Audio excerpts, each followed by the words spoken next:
అమెరికాలో ఎక్కువ కాలం ఉండటం అంత శ్రేయస్కరం కాదా?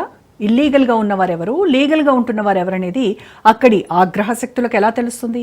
అక్కడ అడపాదడపా జరిగే అరాచకాల సంగతిని కాసేపు పక్కన పెడదాం.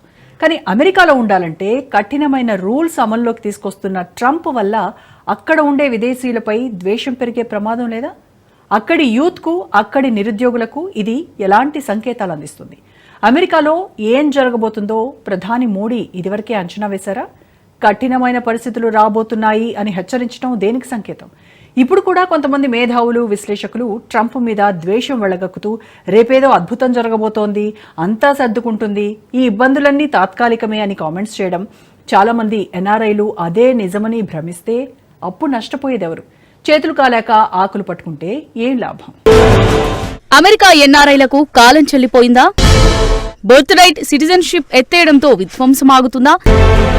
టెంపరరీ వీసా హోల్డర్ల పిల్లలకు పౌరసత్వం వస్తుందా? అమెరికాను భూతల స్వర్గంగా భావించిన భారతీయులంతా ఇప్పుడు వెనకడుగు వేయాల్సిన పరిస్థితి సంభవించింది. అమెరికాలో పిల్లల్ని కంటే అక్కడి పౌరసత్వం వస్తుందని భావించి అనేక గేమ్స్ ప్లే చేసిన ఎంతో మంది యూత్ ఆశలు ఇకపై కల్లలుగానే మిగిలిపోతాయంటున్నారు. టెంపరరీ వర్క్ మీద వీసాపై వెళ్లి అక్కడ ఇదివరకే పిల్లల్ని కన్నవారి గురించి కొత్త రూల్స్ వచ్చే అవకాశం ఉందంటున్నారు. ఫిబ్రవరి 20 తర్వాత పుట్టబోయే పిల్లల తల్లిదండ్రుల గ్రీన్ కార్డ్ కలలు మాత్రం ఇక తీరే ఛాన్సెస్ లేవు. ఎందుకంటే పేరెంట్స్ లో ఎవరైనా ఒకరు అక్కడి సిటిజన్ గానీ గ్రీన్ కార్డ్ హోల్డర్ గానీ అయి ఉండాలి. అలా ఉన్న వారికి పిల్లలు పుడితేనే వారికి పౌరసత్వం లభిస్తుంది. అలా పేరెంట్స్ ఇద్దరు అమెరికాలోనే ఉండడానికి చట్టం అనుమతిస్తుంది. అలా కాకపోతే మాత్రం వారు కష్టాల్లో కూరుకుపోయినట్టే లెక్క.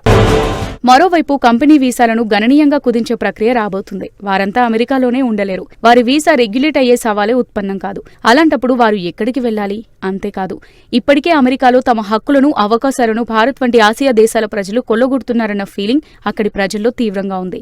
ఆ ఆగ్రహం నానాటికి పెరుగుతుంది. అలాంటి వారిని ఎవరు కంట్రోల్ చేస్తారు? అమెరికాలో ఉంటున్న భారతీయుల ప్రాణాలకు బాధ్యులెవరు? అక్కడి ప్రభుత్వమే కొత్త రూల్స్ తీసుకొచ్చి ఇల్లీగల్ గా ఉంటున్న వారిని పంపించేందుకు సిద్ధమైంది. ఎవరెవరు ఇల్లీగల్ గా ఉంటున్నారో త్వరలో లెక్కలు తేల్చే పని జరగబోతుంది. ఆ వివరాలన్నీ బయటపడబోతున్నాయి. అది ఇండియన్స్ మీద స్థానికుల్లో ఆగ్రహం పెరగడానికి కారణమవుతుంది కదా అంటున్నారు అంతర్జాతీయ నిపుణులు. ఈ క్రమంలో భారత ప్రధాని మోదీ ఎన్ఆర్ఐలను ఉద్దేశించి కఠినమైన పరిస్థితులు ఎదురుకాబోతున్నాయంటూ హెచ్చరించడం గమనించాలంటారు. ఇటీవల హైదరాబాద్ లోని చైతన్యపురికి చెందిన కొయ్యాడ రవితేజ అనే యువకుడి మీద అమెరికాలో దుండగులు కాల్పులు జరిపి చంపేశారు. 2022లో రవితేజ అమెరికా వెళ్లాడు. అక్కడ మాస్టర్స్ డిగ్రీ పూర్తి చేశాడు. ఆ తర్వాత ఉద్యోగం కోసం వెతికే పనిలో ఉన్నాడు. తల్లిదండ్రుల కలలు సాఫల్యం చేసేందుకు వెళ్లిన ఆ కొడుకు వారి కలలు తీర్చకుండానే అర్ధాంతరంగా తనువు చాలించేశాడు. వాషింగ్టన్ ఏవ్లో దుండగులు జరిపిన కాల్పులకు బలయ్యాడు. అతన్ని చంపింది ఎవరు, వారి ఉద్దేశమేంటి అనేది తెలియలేదు. విదేశాల్లో జరిగే పరిణామాలకు ఎవరిని బాధ్యుల్ని చేయగలం? అక్కడ ఉన్న గర్ల్ కల్చర్ను ప్రశ్నించే నాదుడెవరు? ఇలాంటి ప్రశ్నలు సర్వత్రా వినిపిస్తున్నాయి. చేతికి ఎదుగొచ్చిన కొడుకు అందకుండానే పోవడంతో ఆ తండ్రి కన్నీరు మున్నీరవుతున్నాడు.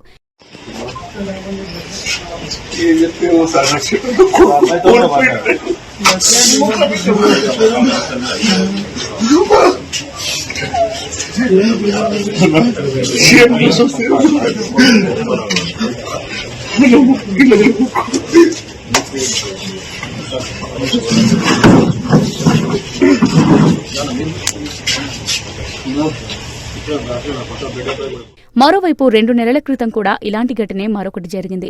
ఖమ్మం జిల్లాకు చెందిన విద్యార్థి నూకారపు సాయితేజను చికాగోలో దుండగులు కాల్చి చంపారు. ఇండియాలో బీబీఏ పూర్తి చేసిన సాయితేజ 8 నెలల క్రితమే మాస్టర్స్ కోసం అమెరికా వెళ్లాడు. అక్కడే ఫిల్లింగ్ స్టేషన్లో పార్ట్ టైం వర్క్ లో కుదురుకున్నాడు. ఎవరో దుండగులు వచ్చి ఫిల్లింగ్ స్టేషన్ వద్దనే కాల్చి చంపారు. సాయితేజ మరణానికి ఎవరిని బాధ్యుల్ని చేస్తాం? అమెరికాలో పరాయి దేశ పౌరుల మీద, అందులోనూ భారతీయుల మీద ఏ స్థాయిలో విద్వేషం గూడు కట్టుకుని ఉందో తెలుసుకోవడానికి ఈ ఘటనలు చాలవా? అసలు ఇలాంటి ఘటనలు గతంలోనూ జరిగాయి కదా. కాకపోతే ఇప్పుడు అమెరికా ప్రజలు నాన్ అమెరికన్లను మెడలు పట్టి గెంటేస్తున్నారు. తాము పిలిస్తే వచ్చేవారికి తప్ప తమకు తెలియకుండా వచ్చే అక్రమ వలసదారులను వారు హీనంగా చూస్తున్నారు. ఇలాంటి పరిణామాల నేపథ్యంలో ఏ ఐటీ ఉద్యోగాల కోసం భారతీయులు అర్రులు చేస్తున్నారో ఆ ఐటీ ఉద్యోగాల్లోనే కోత పడుతోంది. ట్రంప్ ఇప్పుడు తీసుకున్న నిర్ణయాల ప్రభావం రాబోయే 2 ఏళ్లలో స్పష్టంగా కనిపిస్తుందంటున్నారు నిపుణులు. రాను ఐటీ ఉద్యోగాలపై కోత పడుతుందని, ఇండియాలో ఎగబడి చదివిన బీటెక్, ఇంజనీరింగ్ వంటి కోర్సులకు సరైన అవకాశాలు రావడం చాలా కష్టతరమన్న అభిప్రాయాలు నిపుణుల్లో వినిపిస్తున్నాయి.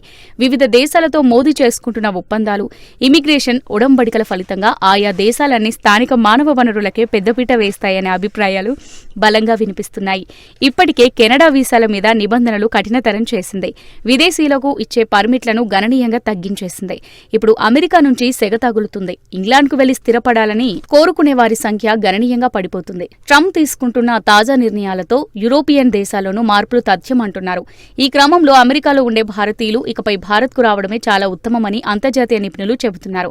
కాదని మొండికేసి ఏదైనా అద్భుతం జరగకపోదా అని ఎదురుచూసే వారి విషయంలో జాలిపడటం మినహా ఎవరూ ఏం చేయలేరంటున్నారు.